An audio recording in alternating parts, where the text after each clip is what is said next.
Morning, everyone, and welcome to today's LinkedIn Live. And I am super excited to have Angela with me from the Cotswold Networking Group. She is a complete dynamite of a lady, and I am absolutely thrilled that she agreed to be here.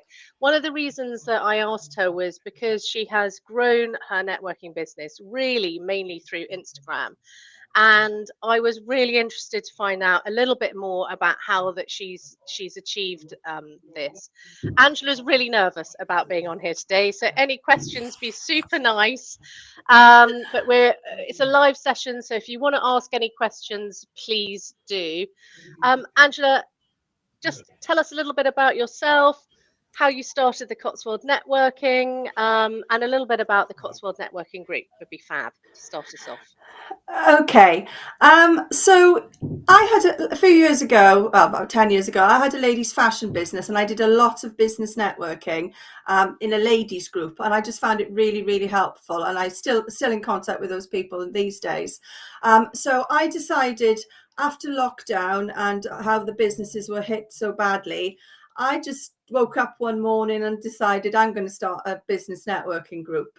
So I live in Malmesbury, so I started it in Malmesbury. It was just going to be a local thing. I'll start, we hadn't been out, you sort of miss all the connections of meeting people, having a social life. I thought I'd start a business networking group in Malmesbury, which I did at the wonderful Old Bell Hotel, which is gorgeous. And they have been so supportive of us, through the number of years that we've been doing it with them. And then it was also, I started, right, where do I start? Nobody knows who I am. Nobody knows what Cotswold Networking is. So it was basically growing, using marketing, because I've got a marketing background and I am a marketeer now, and growing the business based on, using my marketing skills and trying to get the word out there, to try and get people to come along to the networking group. We'll talk about how I did that in a second, but then a year later, because it was so successful, I launched in Cirencester at the King's Head Hotel, and we had about 120 people at the launch night, which was amazing. Wow. We've since moved to Roots and Seeds, which is a lovely restaurant on the Bathurst estate, and then in September last year, I launched in Cheltenham at the absolutely stunning Nook on 5 restaurant in Cheltenham. And 3 weeks ago, I launched in Bath at the Camberwell Park Golf Club, which is also another lovely venue. So our USP is that we do it in really lovely venues. And so people feel like they're all evening events. So people feel like they're having a bit of an evening out as well as business networking, and, making relationships on the night on a social, on a social event as well is the way to sort of grow yourself, grow your business. So it's just been really unbelievable, to be honest. And how long has it been running for? When did it?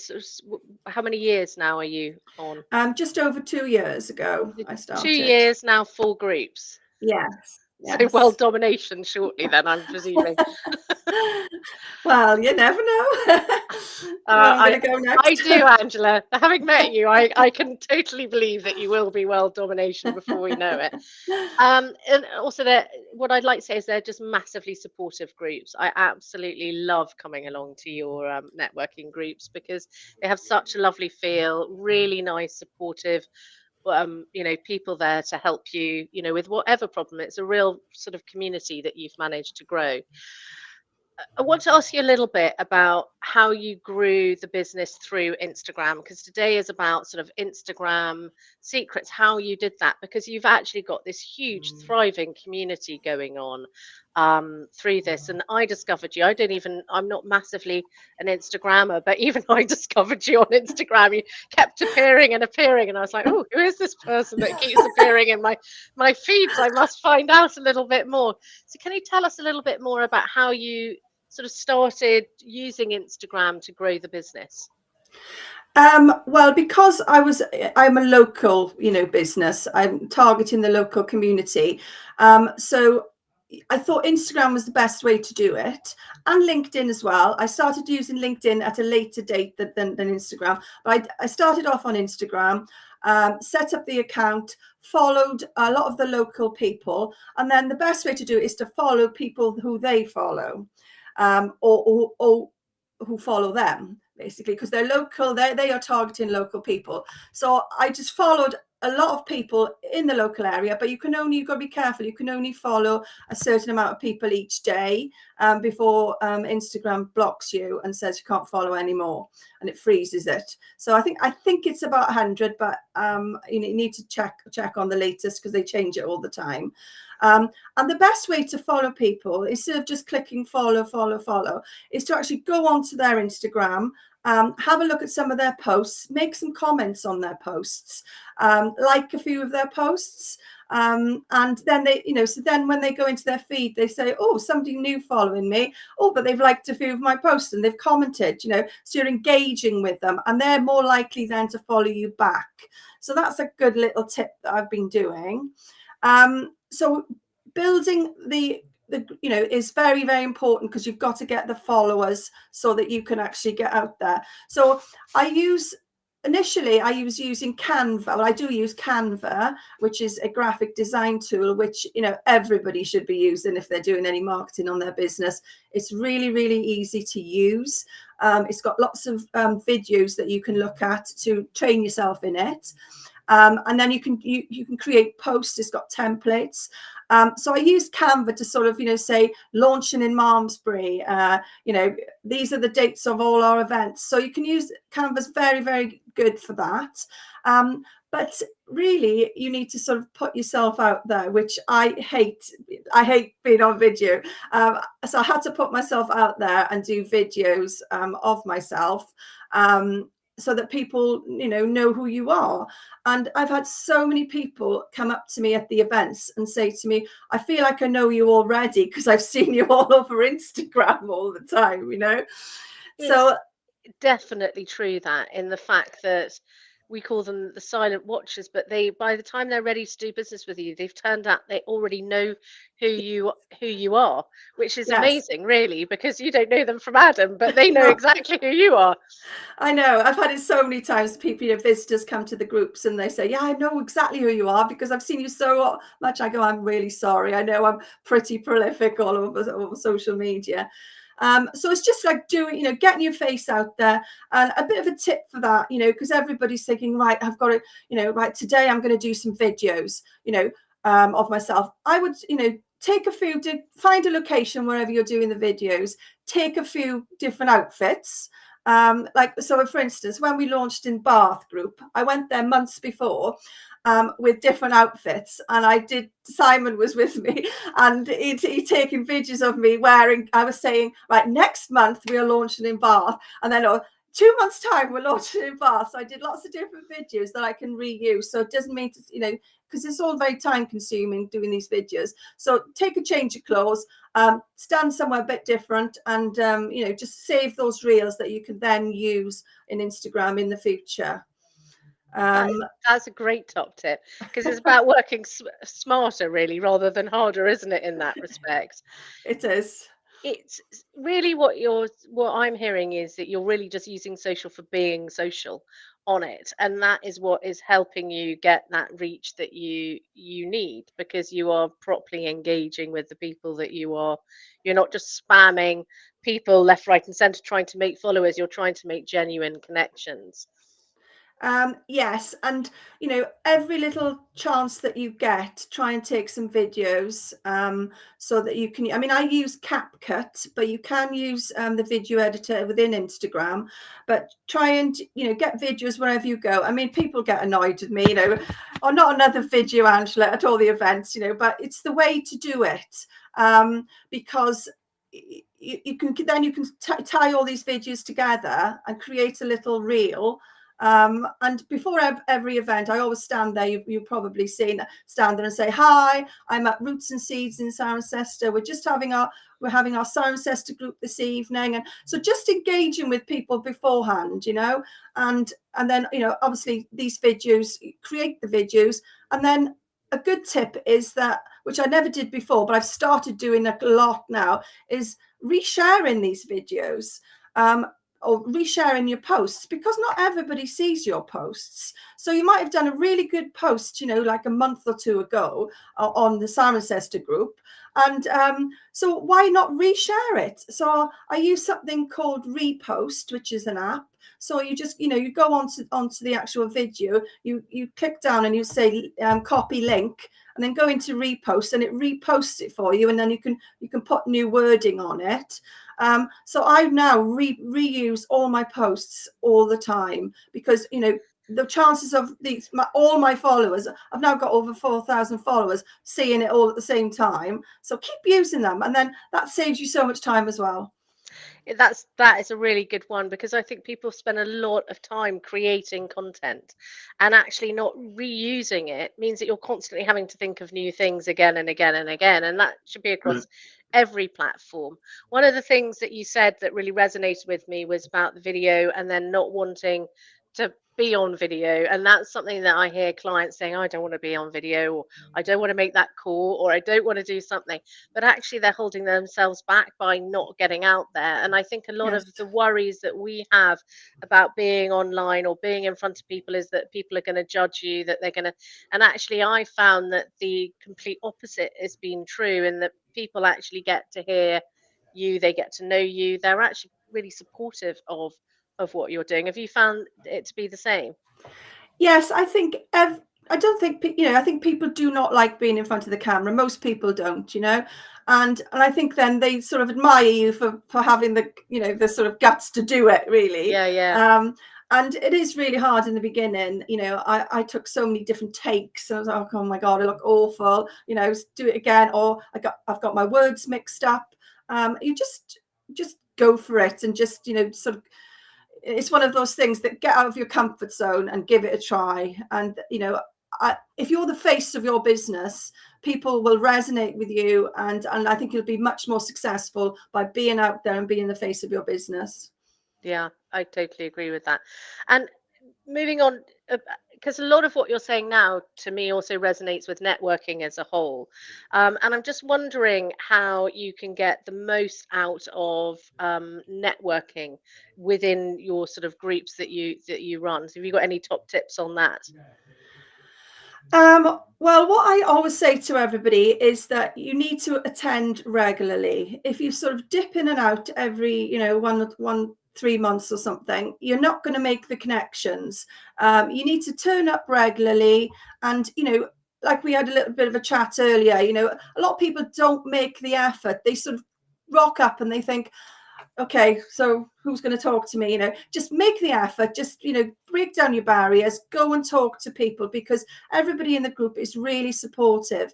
And if anybody new that's coming, I will take them and say, come and meet so and so. So I will, because I know the members who are really chatty and will look after them. So I sort of come and meet Sarah, or come and meet Henny, and and then from that time on, then they're sort of rocking and rolling. And we have a standard format to the evening anyway. So apart from the initial, when they have to come in and get themselves a drink and meet people from the first time, there is a standard format to the evening, which makes it much more comfortable for people anyway. So just do it. Business networking, I mean, it's a really cheap way of getting your business out there. You think how much it costs to put an advert in, to do Google Ads.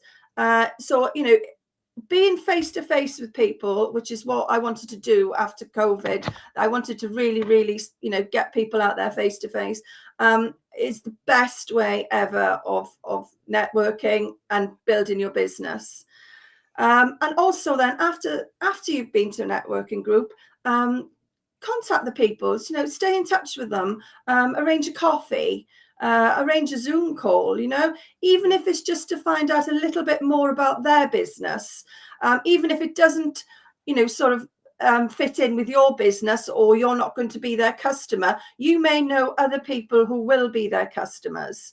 So, help them out. For instance, Simon from Financial Careers, who's my other half, he now really makes an effort at networking groups to contact people and to set up meetings and Zoom calls afterwards, and then he's doing all sorts of connecting people together.